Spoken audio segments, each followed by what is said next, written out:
Puji syukur kehadirat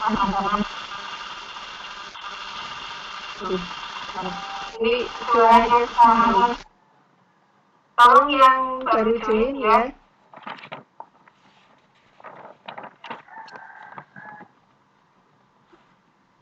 Baik, saya mulai dulu. Bismillahirrahmanirrahim. Assalamualaikum warahmatullahi wabarakatuh.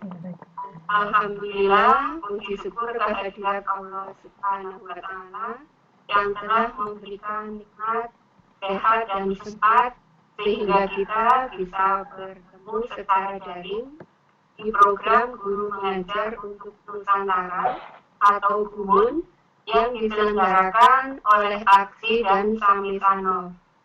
Sholawat serta salam semoga senantiasa tercurah kepada junjungan kita Nabi Muhammad SAW beserta keluarga, sahabat dan pengikutnya yang istiqomah hingga akhir zaman. Yang kami hormati Bapak Sri Wahono SPD selaku instruktur, yang kami hormati Ibu Tati Pinarni SPD dari SMK Negeri Darul Ulum Muntar Banyuwangi selaku presenter, yang saya hormati Bapak Ibu Guru Hebat Nusantara yang sudah bergabung di Krikon kami, serta anak-anak siswa-siswi yang sudah bergabung pagi ini. Saya mengenalkan diri, namanya Titi Endri Astuti dari SMK Negeri 1 Purwokerto selaku moderator.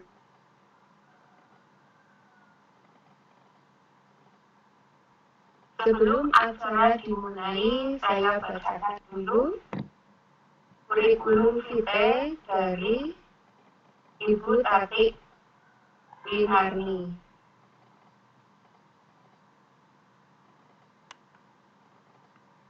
Nama Tati Pinarni SPD. Alamat Dusun Sidomulyo, Desa Gitik, Kecamatan Rogo Jambi, Kabupaten Banyuwangi, Jawa Timur. Tempat tanggal lahir Banyuwangi 22 Desember 1970. Agama Islam, status sudah menikah. Adapun pendidikan formal, pertama lulus SD Impres Rogo Jambi tahun 1982. Lulus SMP Negeri 2 Rogo Jambi tahun 1985. Yang ketiga, lulus Semea PGRI Rogo Jambi tahun 1988. Yang keempat, lulus IKIP PGRI Banyuwangi S1 mengambil sejarah, lulus tahun 1993. Riwayat pekerjaan tahun 1997 sampai 2003 bekerja sebagai guru honorer di SMK PGRI Rogo Jambi Banyuwangi. Tahun 2003 sampai 2009 bekerja sebagai guru bantu di SMK PGRI Rogo Jambi Banyuwangi. Tahun 2009 sampai sekarang bekerja sebagai guru di SMK Negeri Darul Ulum Muncar Banyuwangi. Demikian kurikulum vitae dari Ibu Tati Pinarni SPD. Baik Bapak, Ibu, dan siswa hebat Nusantara, mari bersama-sama kita mengikuti Vikon yang akan dipresentasikan oleh Ibu Tati Pinarni SPD dengan materi proses pembuatan terasi. Kepada Ibu Tati Pinarni, waktu dan tempat saya persilahkan. Terima kasih. Assalamualaikum warahmatullahi wabarakatuh. Selamat pagi semuanya. Pertama-tama, marilah kita panjatkan puji syukur kita kehadirat Sang Pencipta, karena berkat rahmat dan hidayatnya, kita masih diberikan kesehatan sehingga bisa mengikuti Vikon ini. Tak lupa, sholawat dan salam kita aturkan pada junjungan Nabi Muhammad SAW yang selalu kita harapkan syafaatnya sampai akhir kiamat. Sebelumnya, saya ucapkan terima kasih pada Bapak Sri Wahono selaku instruktur, Bu Tuti Endri sebagai moderator, dan Aksis serta Sami Sanof yang telah mewadahi terselenggaranya acara ini. Halo anak-anakku sekalian yang berada di penjuru Nusantara, semoga kita semua selalu dalam keadaan sehat. Amin ya robbal alamin. Saat ini, kita masih dalam kondisi prihatin dengan adanya pandemi, yang seharusnya kita bisa belajar dan bekerja di sekolah, tetapi kita tidak bisa melakukannya. Namun, itu semua tidaklah menjadi hambatan, karena belajar tidak akan mengenal tempat dan waktu. Dimanapun dan kapanpun kita bisa belajar. Untuk itu, Bapak Ibu Guru se-Nusantara berupaya untuk memberikan materi sekolah yang bisa kalian dapatkan dari rumah masing-masing melalui Vikon ini, agar semua siswa bisa belajar walau dengan jarak jauh. Dalam kesempatan ini, saya akan menyampaikan sesuatu yang menarik dalam bidang pengolahan hasil perikanan, yaitu tentang pengolahan tradisional dengan cara fermentasi, yang salah satunya adalah proses pembuatan terasi. Telah kita ketahui bersama bahwa negara kita adalah negara maritim yang mayoritas merupakan perairan, sehingga membuat hasil laut sangat melimpah bahkan sampai dicuri oleh negara lain. Banyak jenis ikan di perairan laut kita, dari yang kecil sampai dengan yang besar, dari yang bernilai jual rendah hingga bernilai jual tinggi. Untuk ikan besar yang mempunyai nilai jual tinggi, biasanya akan menjadi ikan yang berstandar ekspor, yang biasanya juga diolah oleh pabrik-pabrik besar.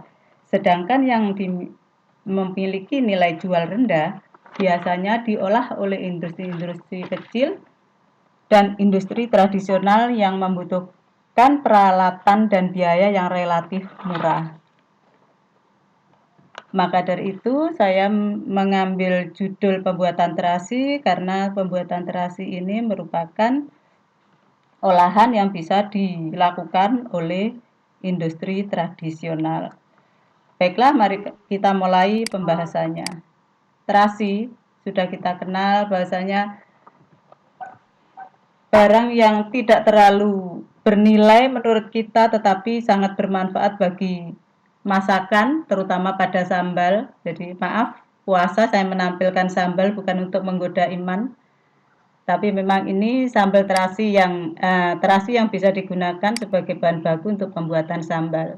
Jadi jika Anda semuanya atau kalian semuanya memakan sambal, rasanya tidak sedap atau tidak lengkap apabila tidak ada terasi.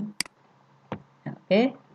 Di sini saya membahas tentang produksi hasil perikanan secara tradisional, yang mana kompetensi dasarnya kita akan mempelajari secara pengetahuan menerapkan prinsip dasar dan alur proses produksi hasil perikanan tradisional. Di perikanan tradisional sebetulnya ada penggaraman, pengeringan, pemindangan, pengasapan, dan fermentasi. Tetapi kita fokus kepada metode fermentasi. Dan keterampilan kita diharap bisa melaksanakan produksi hasil perikanan tradisional, yaitu metode fermentasi. Nah, kita akan menjelaskan tentang prinsip dan alur proses produksi hasil perikanan tradisional dengan metode fermentasi dan bisa melakukan proses produksi hasil perikanan dengan metode fermentasi. Indikator yang akan kita capai yaitu pertama pengertian fermentasi, prinsip fermentasi, bagaimana alur proses fermentasi, dan bagaimana membuat produk fermentasi, yang mana tekanannya di sini adalah terasi. Tujuannya adalah setelah kita mengkaji materi dan yang disediakan alat dan bahan, peserta didik mampu menerapkan teknik pengolahan hasil perikanan dengan metode fermentasi. Pembuatan terasi. Inilah bentuk-bentuk terasi yang sebelum kita kemas, dan nah ini sebagai terasi yang sudah kita kemas. Kemudian apa sih pengolahan hasil perikanan tradisional itu? Kita cari pengertiannya. Pengertian dari pengolahan hasil perikanan tradisional itu merupakan kegiatan yang mentransformasikan bahan-bahan hasil perikanan, jadi khususnya hasil perikanan, sebagai input menjadi produk yang memiliki nilai tambah atau nilai ekonomi lebih tinggi sebagai outputnya.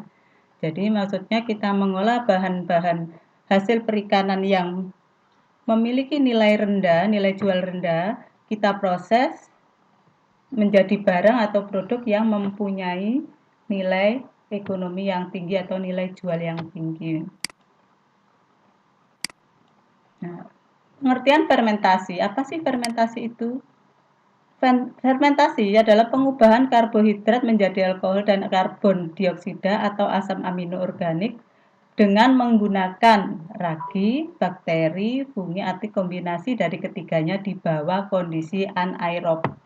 Anaerob ini adalah pertumbuhan organisme yang metabolismenya tanpa bantuan oksigen. Prinsip dasar dari fermentasi. Prinsipnya adalah mengaktifkan kegiatan mikroba tertentu untuk tujuan mengubah sifat bahan dasar agar dapat menghasilkan sesuatu yang bermanfaat.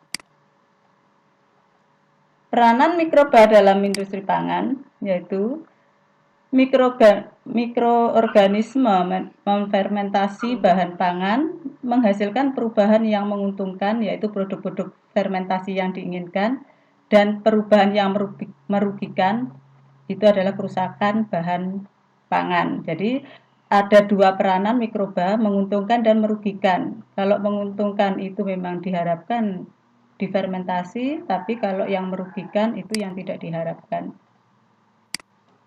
Nah, faktor yang mempengaruhi fermentasi yang pertama adalah pH atau tingkat kelembapan, kemudian suhu dari lingkungan, kemudian oksigen, dan berikutnya ada substrat atau bahan kimia atau campuran yang bisa membantu berkembangnya mikroba.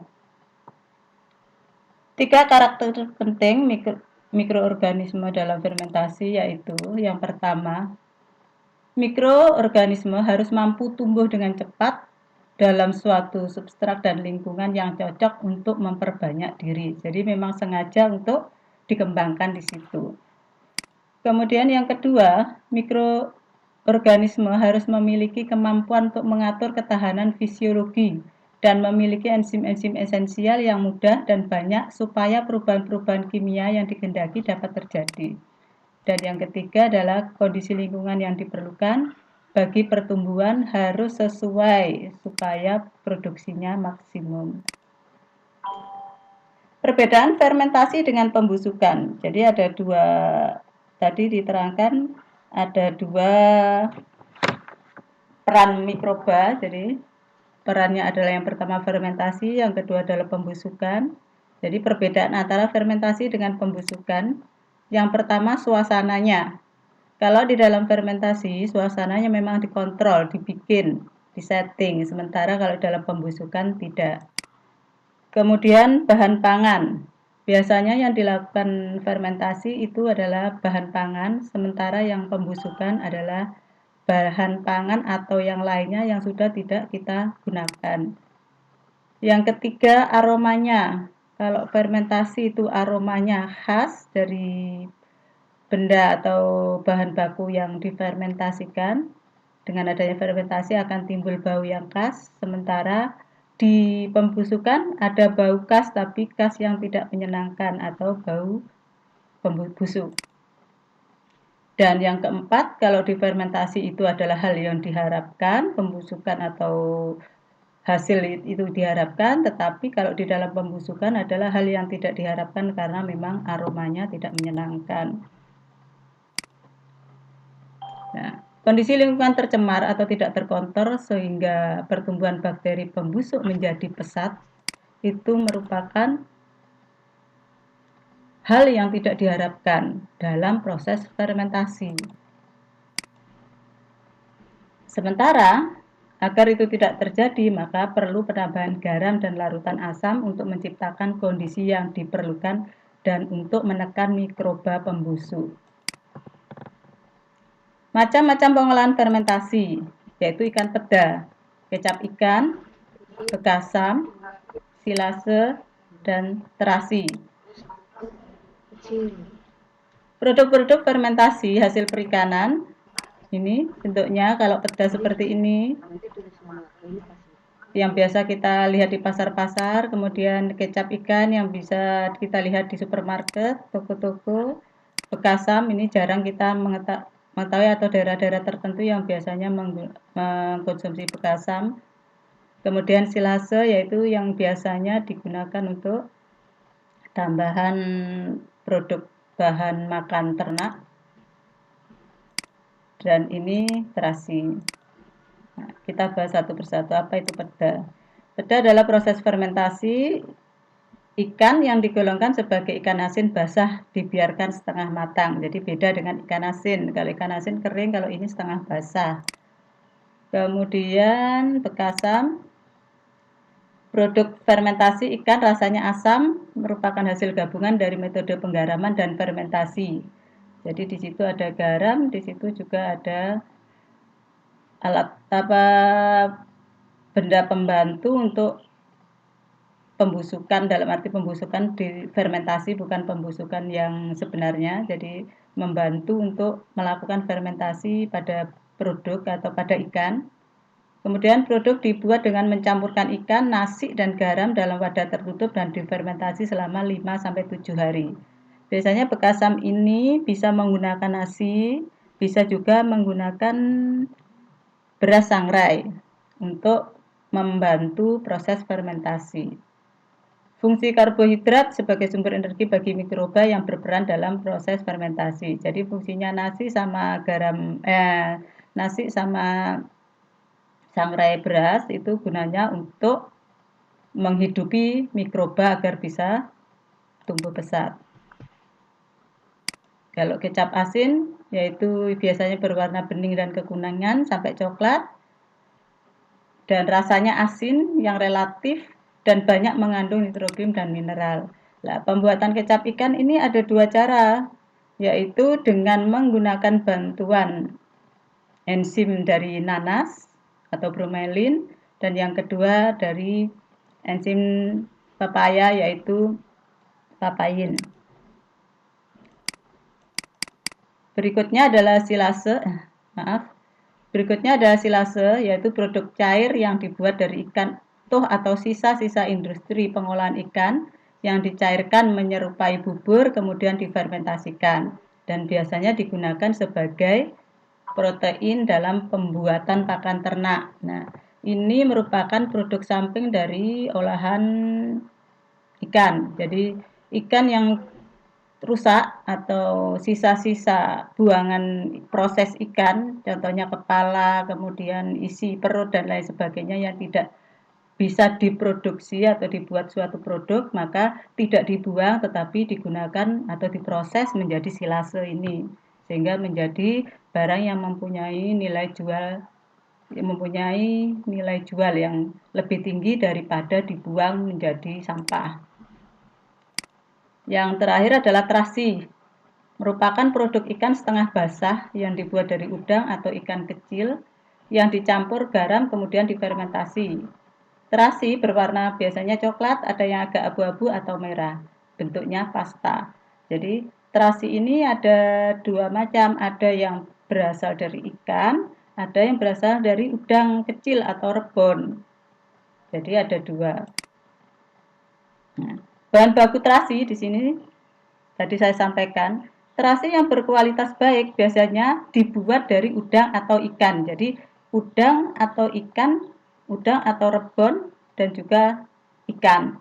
Tapi kondisinya kondisi baik tanpa ada campuran apapun. Tetapi ada terasi yang bermutu lebih rendah itu biasanya dibuat dari limbah ikan, mungkin kepala, mungkin ekor dan lain sebagainya, atau ikan-ikan yang sortir, ikan yang sudah tidak layak jual, itu biasanya digunakan sebagai terasi, ditambahi tepung tapioka, kasih tepung beras, kemudian diproses menjadi terasi. Perubahan selama fermentasi terasi, bahan terasi udang rebon dan garam pada awalnya pembuatan itu pH-nya sekitar 6. Selama fermentasi menjadi naik, kelembapannya atau 6,5 setelah dibentuk menjadi terasi, kelembapannya akan berkurang yaitu sekitar 4,5. Garam juga berfungsi dalam terasi tetapi tidak boleh kurang dari 10%. Karena kalau kurang dari 10% akan terjadi pembusukan sehingga membentuk amonia dalam jumlah yang besar. Fermentasi ikan untuk terasi menghasilkan aroma yang khas. Jadi fungsi fermentasi tadi menimbulkan aroma yang khas yang merupakan komponen yang mudah menguap. Jadi baunya akan kemana-mana. Jadi terasi walaupun sedikit baunya akan memenuhi ruangan. Alur proses pembuatan terasi. Pertama adalah pengeringan tahap pertama, yaitu pengeringan rebon atau udang yang setelah difermentasi selama 24 jam. Setelah rebon dikeringkan atau bahan baku dikeringkan, maka ada penggilingan tahap pertama dengan memberi air sedikit, tujuannya untuk memudahkan menggiling. Yang ketiga, setelah terjadi penggilingan, kita melakukan pengeringan tahap kedua. Tujuannya untuk mengurangi kadar air. Setelah itu, kita lakukan penggilingan yang kedua, sama dengan cara memberi air agar mudah digiling tujuannya. Dan berikutnya, dilakukan penumbukan. Penumbukan ini tujuannya agar bahan baku padat dan mudah untuk dicetak. Berikutnya setelah dilakukan penumbukan, kita lakukan penimbangan sesuai dengan keinginan kita, mau dibuat ukuran seberapa berat, mungkin 100 gram, mungkin 250 atau 500 gram. Setelah dilakukan pencetakan, baru kita lakukan pengemasan dan pelabelan. Untuk lebih jelasnya, marilah kita coba melihat proses pembuatan terasi berikut ini.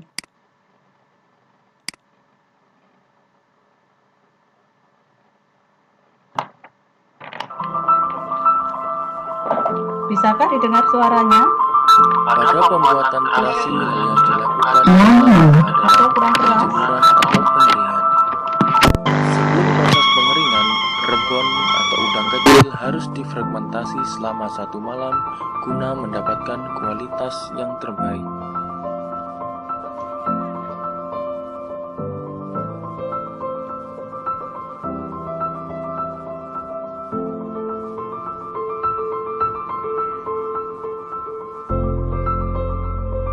Setelah proses pengeringan, tahap berikutnya adalah penggilingan bahan baku untuk yang pertama. Sebelum proses penggilingan bahan baku, diberi sedikit air guna menjaga kelembapan bahan baku.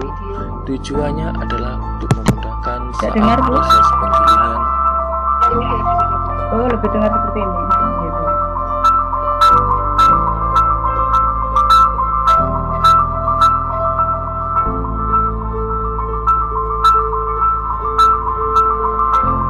Pada saat proses penggilingan harus dilakukan dengan hati-hati dan tidak boleh terburu-buru.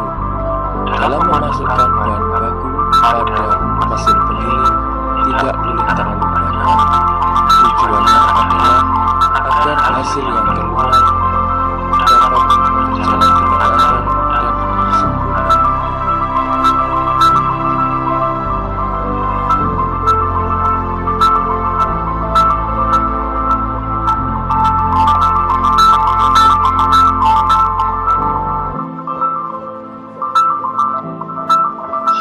bahan baku mengalami proses penggilingan tahap berikutnya, yaitu pengeringan kedua. Dalam proses pengeringan kedua ini tujuannya adalah untuk mengurangi kadar air yang terdapat dalam bahan baku, dikarenakan bahan baku yang mengandung air terlalu banyak akan mudah mengalami penjamburan.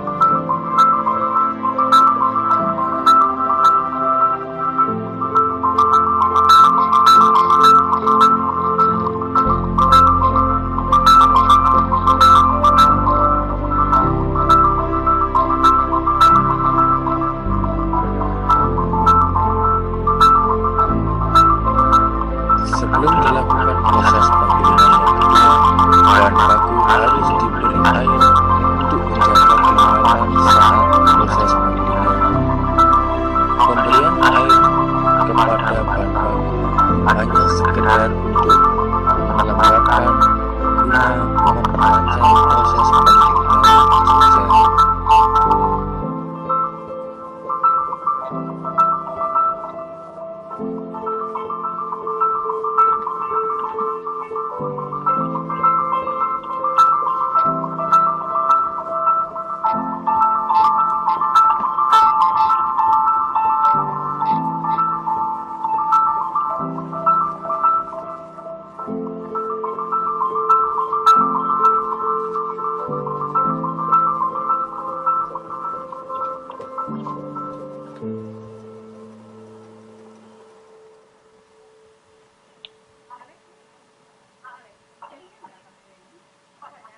Setelah proses penggilingan kedua, hal yang dilakukan yaitu penumbukan.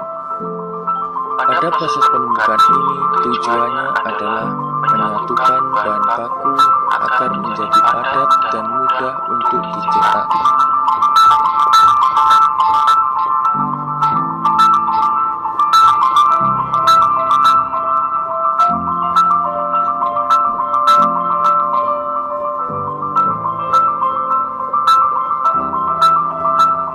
Pada proses pencetakan terasi, hal yang dilakukan adalah menimbang terasi sesuai dengan berat yang diinginkan.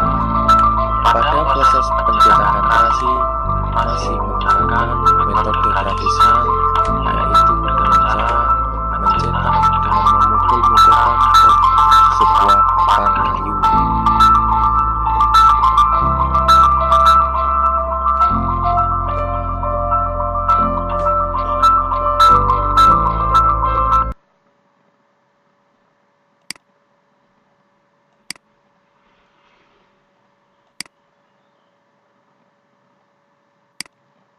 Oke, demikianlah paparan dari saya tentang alur pembuatan terasi. Kalau mungkin ada pertanyaan, monggo waktu saya kembalikan ke moderator. Monggo, Bu. Oke, terima kasih Bu Tati atas waktunya.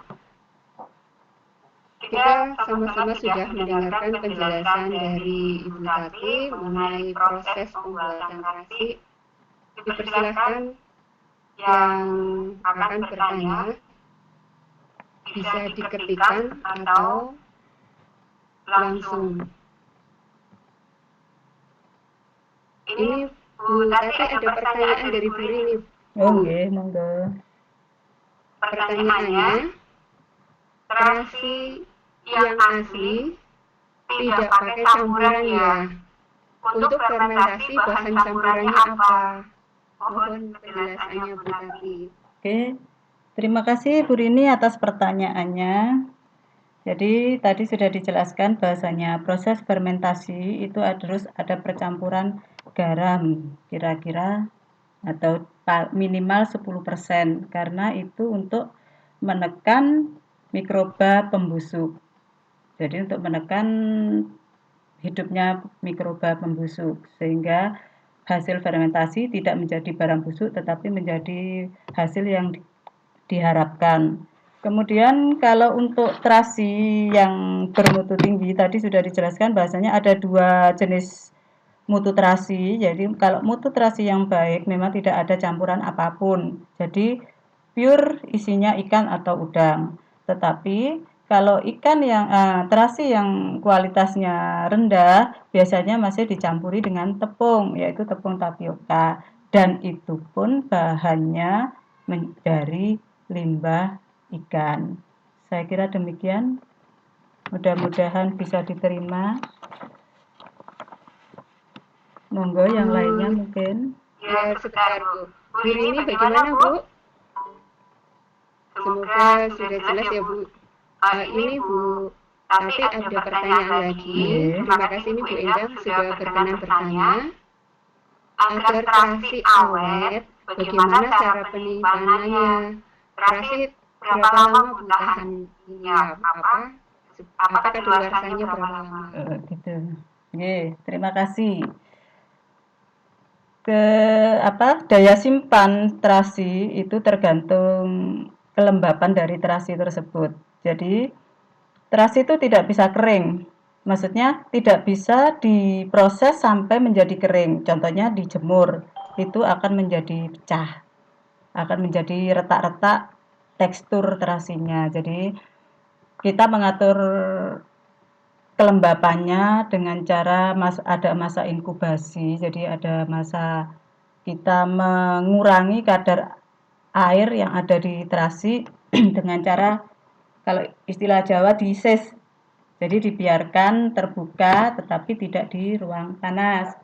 Dan terasi pernah dilabkan itu bisa tahan sampai 2 tahun kalau memang prosesnya benar. Saya kira demikian Bu jawaban saya.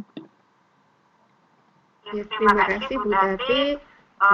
Bu Endang, semoga bisa diterima atau ada apa yang ditanyakan lagi Bu Endang? Nah, ini ada pertanyaan lagi Bu Tati dari Ibu Santi. Ciri-ciri terasi yang tak bagus bagaimana Bu? Monggo Bu. Ciri-ciri terasi yang tidak bagus biasanya ditambahi dengan bahan tambahan pangan atau BTP.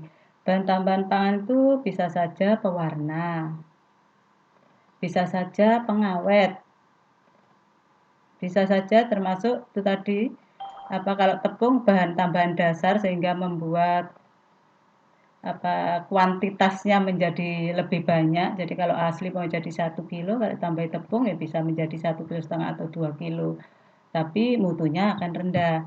Ya, kalau saya pribadi menilai, kalau kita melihat terasi yang sudah menggunakan pewarna, berarti saya pribadi menganggap mutunya kurang baik.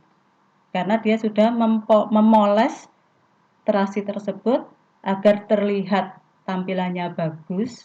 Nah, inilah yang tidak baik untuk kesehatan. Walaupun pewarna itu boleh digunakan dalam bahan tambahan pangan, tetapi ada batas-batas tertentu. Tapi kalau saya pribadi memilih terasi yang baik adalah terasi yang warnanya memang murni. Yang tadi disebutkan kalau udang biasanya agak merah, kalau ikan biasanya agak hitam. Tetapi kalau sudah merahnya merah pewarna, ya ini sudah kita lebih baik memilih yang lain.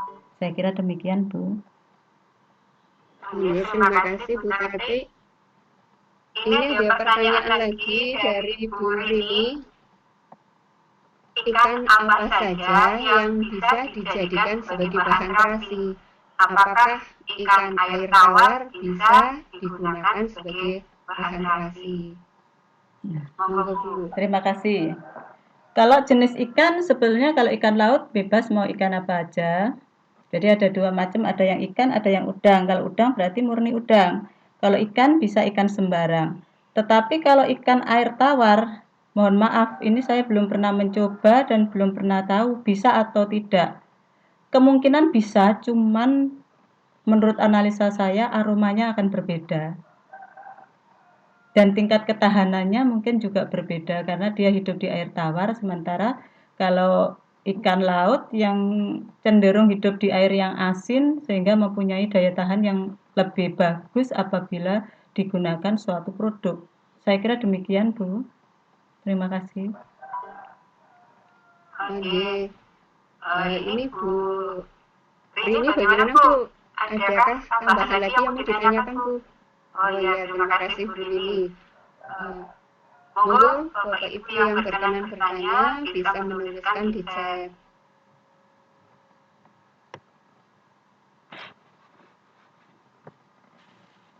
Ya Bu, sambil menunggu pertanyaan, saya mau bertanya secara pribadi Bu. Oke, monggo. Tadinya kan saya mau bertanya tentang yang warna terasi ya Bu. Kalau saya lihat di pasaran itu ada terasi merah dan yang hitam. Nah kan waktu itu saya nggak tahu nih yang bagus itu yang warna merah apa yang hitam. Ternyata merah karena dari warna udang ya Bu ya.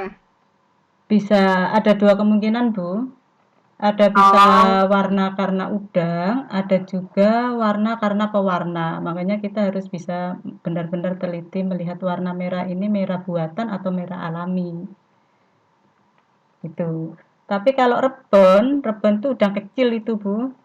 Cenderung karena cangkangnya mungkin masih belum keras ya Bu, sehingga kalau dimasak itu tidak atau dijemur itu tidak akan berwarna merah seperti udang kan Bu. Nah, itu biasanya kalau rebon tidak terlalu merah, bahkan bisa berwarna hitam, cuman hitamnya beda dengan ikan curah tadi, ikan limbah tadi, beda hitamnya, hitam kotor. Kalau ini hitam bersih, itu Bu. Nah, ciri-cirinya gimana Bu? Ciri-ciri itu merah asli dan merah pewarna untuk terasi sendiri.